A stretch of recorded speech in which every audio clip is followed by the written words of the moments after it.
Hey, it's your girl, Coach Carmel. Welcome back to my channel. Today we're talking about how to fight those cravings. I have these cravings, Carmel. What do I do? Yeah, I get it. So I'm on the other side of sugar addiction. However, I'm a recovering addict. I'll say that all day, every day.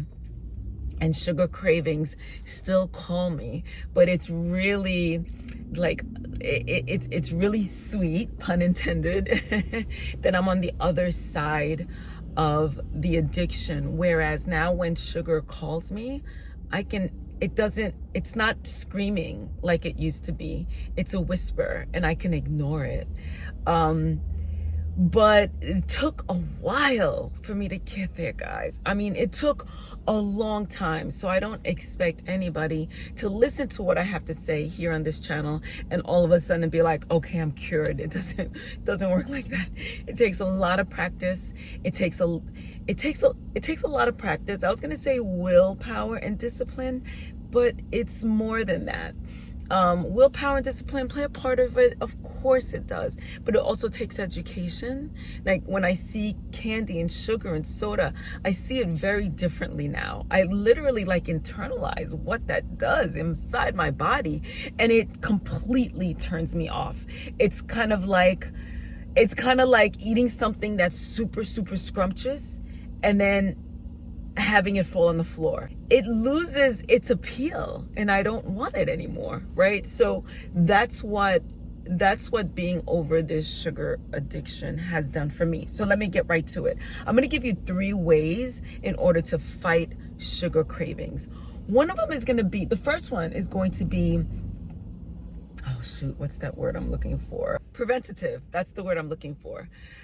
So the first one is to prepare yourself for it, to prepare yourself in any way, shape, or form. And that could even be avoiding triggers, right? Avoiding the bakery. When you drive to work and you know you drive in front of that bakery and that bakery calls to you and you kind of pull over and run in and get your morning breakfast or whatever, avoiding that spot. Maybe going around the block instead. Avoiding getting your coffee where you usually get your muffins, things of that nature.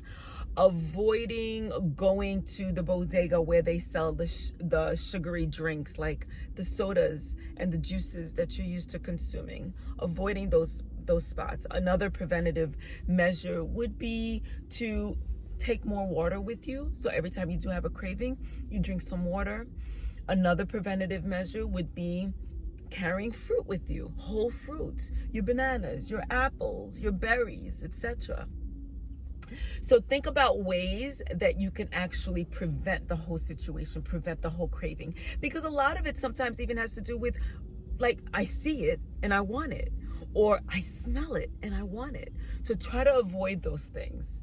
That's just a preventative measure, something to think about. There's many ways that you can do it. Look it up and see what works for you. The second thing I would like to offer is, I've said it before on this channel, really giving your body all the nutrition that you can give it. When I first went whole food plant-based, I filled my body up with so much nutrition that I went 3 days before I even realized I haven't craved any sugar. Guys, I'm not kidding you. I started on Sunday. Sunday I made the decision. Monday I was whole food plant-based, well, from Sunday evening.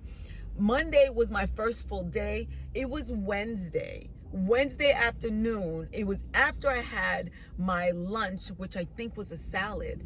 I was walking down my office and I literally said, oh my God, I have not craved any sugar in 3 days. That was amazing to me. So fill yourself up with nutrition. And also, as you're doing this and as you're making these changes, you are so caught up with what am I going to eat next?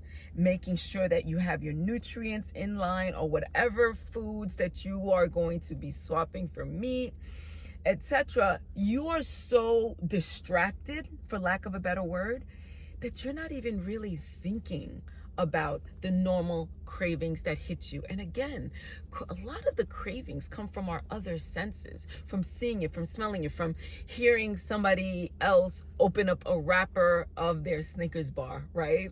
Or from hearing somebody say Snickers bar.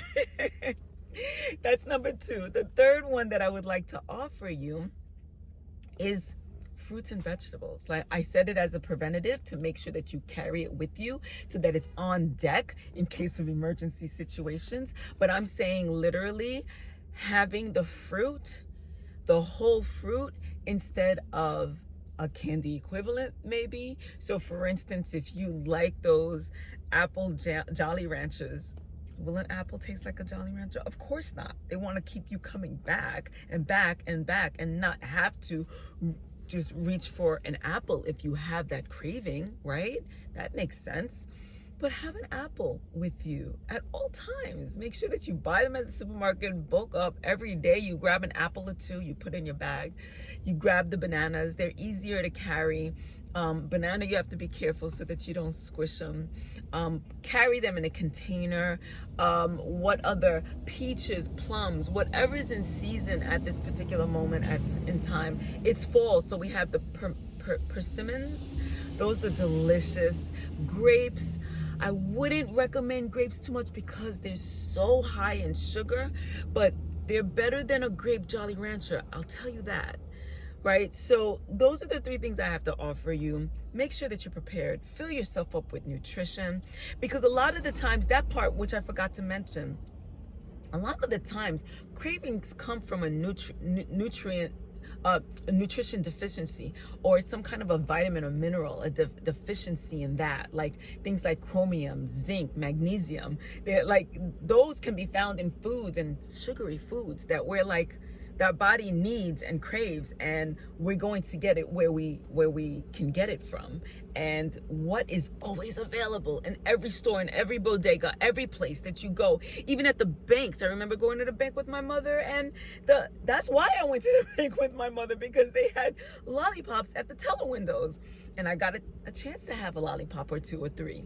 So keep those things in mind. And of course, to recap, the third one would be to carry fruit with you. Something that will satisfy that sweet tooth.